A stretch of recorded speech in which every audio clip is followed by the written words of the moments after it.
І па некалькіх днях зноў Ісус наведаў Кафарнаум, і людзі пачулі, што ён у доме, і сышлося такое мноства, што нават пры дзвярах не маглі памясціцца, і гаварыў ім слова.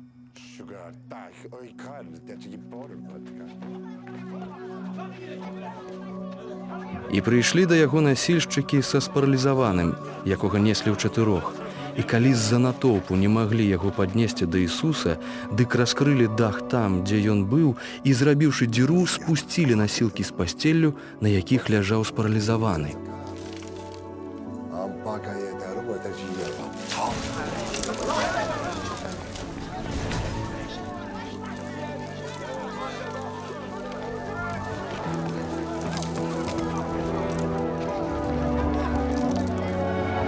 Калі Ісус убачыў іх веру, кажа спаралізаванаму: «Сыне, адпускаюцца грахі твае». Былі ж там некаторыя кніжнікі, што сядзелі і думалі ў сэрцы сваім: «Што ён кажа? Блюзніць? Хто можа адпускаць грахі, калі не сам Бог?» А Ісус, адразу пазнаўшы сваім духам, што яны так думалі ў сабе, кажа ім: «Што думаеце ў сэрцах вашых? Што лягчэй сказаць спаралізаванаму: адпускаюцца твае грахі, ці сказаць: устань, вазьмі насілкі свае і хадзі? Але каб вы ведалі, што Сын чалавечы мае ўладу на зямлі адпускаць грахі, гаворыць спаралізаванаму: табе кажу, устань, вазьмі насілкі твае і вяртайся ў дом твой. Дык ён адразу ўстаў і, узяўшы насілкі, пайшоў перад усімі, якія дзівіліся і славілі Бога, кажучы: «Мы такога ніколі не бачылі».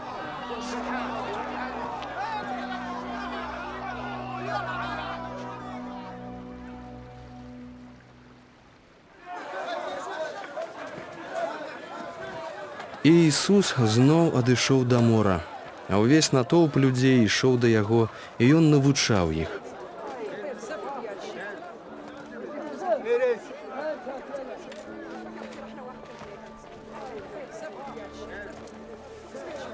І калі праходзіў міма, убачыў Левія Алфеевага, што сядзеў на мытні, і гаворыць яму: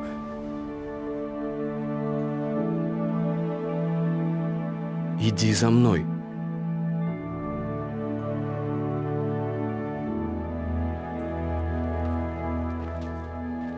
І ён, падняўшыся, пайшоў за ім. І здарылася, калі ўзлягаў пры стале ў доме яго, узлягала разам з Ісусам і яго вучнямі шмат мытнікаў і грэшнікаў. Было бо многа іх, і яны хадзілі за ім. І кніжнікі фарысейскія, бачачы, што Ісус есць з мытнікамі і грэшнікамі, казалі вучням яго: «Чаму ён есць і п'е з мытнікамі і грэшнікамі?» Пачуўшы гэта, Ісус кажа ім: «Нездаровым патрэбен лекар, але тым, што хварэюць. Я прыйшоў клікаць несправядлівых, але грэшнікаў да пакаяння».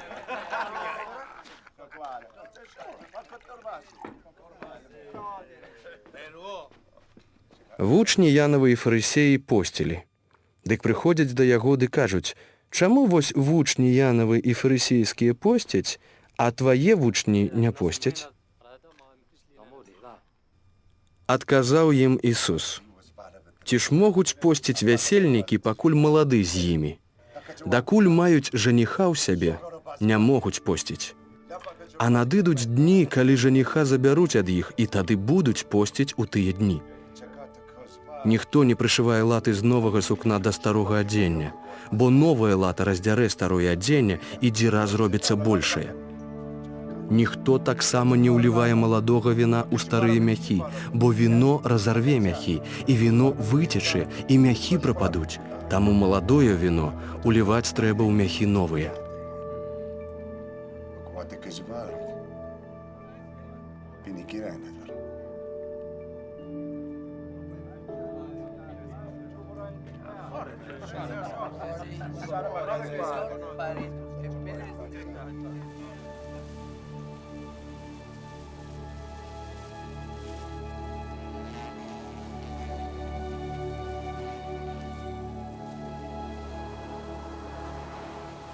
Прыйшлося аднойчы Ісусу ў суботу праходзіць праз палеткі, засеяныя збожжам. Вучні ж яго, ідучы наперадзе, пачалі зрываць каласы. Дык фарысеі казалі яму: «Вось што робяць у суботу, гэта ж не след рабіць». Ісус жа кажа ім: «Ці вы не чыталі, што зрабіў Давід, калі быў у патрэбе і галодны, ды тыя, што з ім былі? Як увайшоў у дом Божы за Абіятарам першасвятаром, ды еў хлябы пакладныя, якіх нельга яму было есці, а толькі святарам, і поруч даў тым, што з ім разам былі. Ды казаў ім: субота установлена для чалавека, а не чалавек для суботы. Значыць, сын чалавечы ёсць гаспадар суботы».